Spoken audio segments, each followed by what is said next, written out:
Welcome back to the Retire Young radio show. I am your host, Joshua David, and we are having way too much fun. I think we just spoke, 4 or 5 different languages? Didn't understand one of them. It's a good thing we stick to financial literacy instead, isn't it? Yeah, it's a very good thing. So, Al, as you ended that last segment, you kind of started out the conversation about self-directing portfolios, and I want to continue that because we have a lot of listeners that are preparing to retire but really want to have more control of their retirement. So let's continue this IRA or self-directing IRA discussion. How can somebody get started doing that? Is it as easy as just going to a brokerage account online and opening an account? Sure. You don't have to necessarily go into a brokerage firm's office to do it. You can do it online. But you know what a lot of the so-called experts out there, what they recommend is that you continue to put more money into your 401ks, even past the point where it's matched. You know, just continue to increase your contributions. Well, what they don't tell you is that there are other choices, and one is to have a self-directed IRA. And if you compare the choices that are available and the cost of a 401k or 403b compared to a traditional self-directed IRA or a Roth IRA, there's some huge differences there. Number one are the choices. In your employer-sponsored retirement plan, you have a limited amount of choices. Typically, there are mutual funds, maybe some ETFs or individual stocks.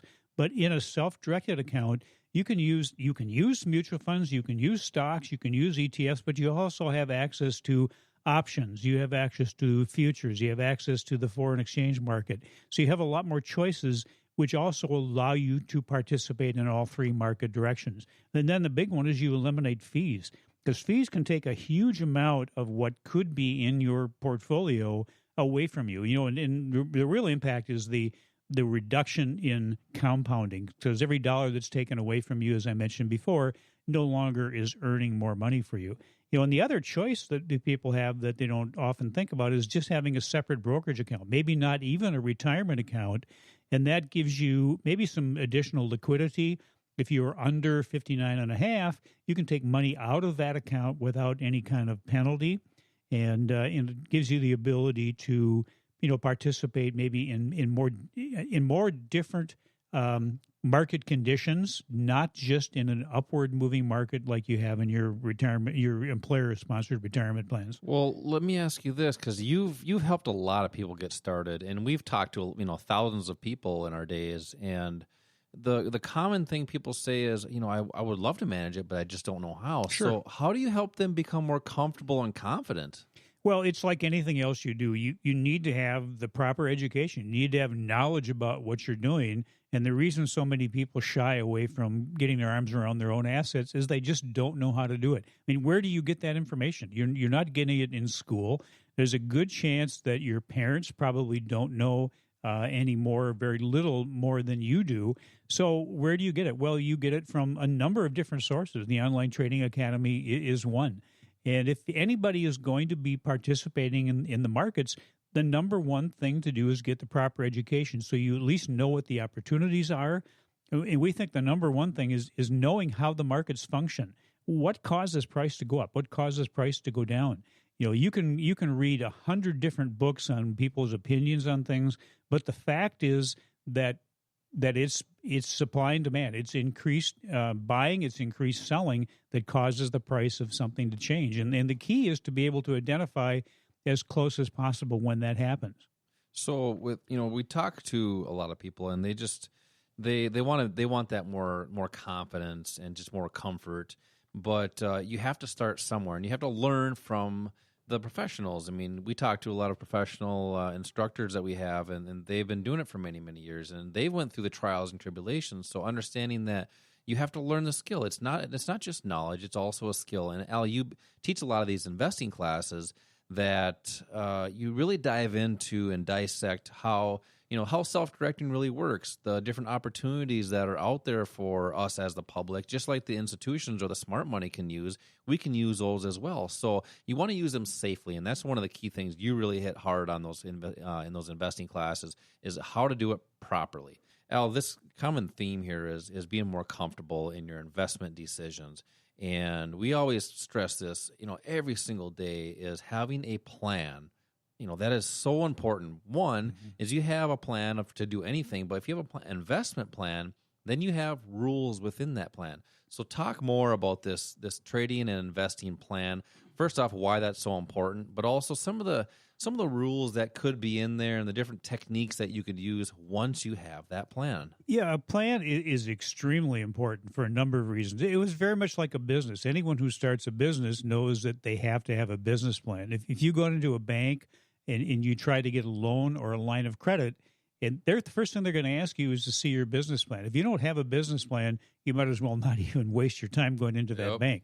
So a plan for your financial business is really important too. It's going to do a number of things. First of all, it's going to have your goals. What are your expectations? Where do you need to be? Where are you now? Where do you want to be in the future? And that's the only way you can calculate that too is you have to write it down. Sure, you have to know where you're going to be able to know how to get there. Just like a roadmap. Exactly, like a roadmap. And the other thing is that if you're a human being, which I'm assuming everybody that's listening is, you will have emotions that are going to get in the way of you being successful. How do you control your human emotions? Well, you try to make this as mechanical and as methodical as possible. Follow a set of rules. If you follow a set of rules, and it's like step 1, 2, 3, 4, 5, 6, follow those steps, follow those rules, it's going to take the thinking out of this. We say this all the time, that you don't have to reinvent the wheel. It's already been invented. The real smart people have already got this figured out. And what they're doing is they're really telegraphing to us what they're doing. So all we have to do is be smart enough to follow the people that know what they're doing. And just like you mentioned, telegraph, when the smart money or the institutions, they're placing, they're making moves in the market. We talk a lot about supply and demand, and that's price action on a chart. So how that kind of looks is just like, if let's just say you're in a snowstorm and you are walking down a field, what do you leave behind you? You leave a footprint, and the institutions or the smart money leave that footprint. And then you just need rules within a plan on how to get into those positions, but also how to get out and also take your profits. Speaking of profits, the hard thing, or one of the hard things for people to identify, is when to take a profit, how to identify a target. And that also gets down to that supply and demand. What causes price to go up also causes price to go down. It's buyers in a large enough number or with a high enough clout, so to speak, to move the market up when they buy and also to move the market down when they sell. So if you can identify those 2 points on a price chart, you can identify where your target should be. And I guess it's almost as important as protecting yourself from a loss as protecting your profits, because if you let the profits be taken away from you, that's wasted time. Then your portfolio has to work harder just to get that profit back. So be able to identify with a high degree of probability where that target should be. And unfortunately, the strategy that Wall Street has most people in really doesn't pay attention to profit, and it really doesn't pay attention to loss. It's just buying something and holding on to it for a long period of time. And the other critical part of really managing your retirement accounts is managing the trade, managing what you're in, because the key is to identify a trend. It could be an uptrend, a downtrend. But when does that trend start and when does it end? Because you want to stay in it as long as it's a legitimate trend, but understand or know when to get out when that trend is going to change and go a different direction. And it's all about, Al, we talk about this every week, it's putting the odds in your favor, having more probabilities, and then that way you have a proper risk management parameters within there, follow the rules within your plan, and you let the investments work for you. And like you said earlier, the banks and the institutions, the smart money, they have this figured out. So we want to be like those. And we don't have to be a professional to be a trader or investor. You just want to learn a skill. And you have to learn from, people that have done it for many, many years. So, Al, it's getting close to the end of the show. And, I know you got some words of wisdom coming up. Al, I kind of gave you a little snippet that you're going to give some words of wisdom today. And I think you're prepared today. Let's hear them. Well, we talk about goals and dreams. And what I want to talk about is working backwards with your goals and dreams. Major corporations do this all the time. They look to the future for how a product should be and then work backwards to achieve or create it. They start with the ending, in other words. Their vision for the future impacts and influences their present actions. So they're guided by the future. It's the same thing in investing and trading. It's why it's so important to have these goals and dreams that are your future. That's what's needed to inspire new actions and creativity now. So your future should be telling you what to do now. It probably means taking action right now.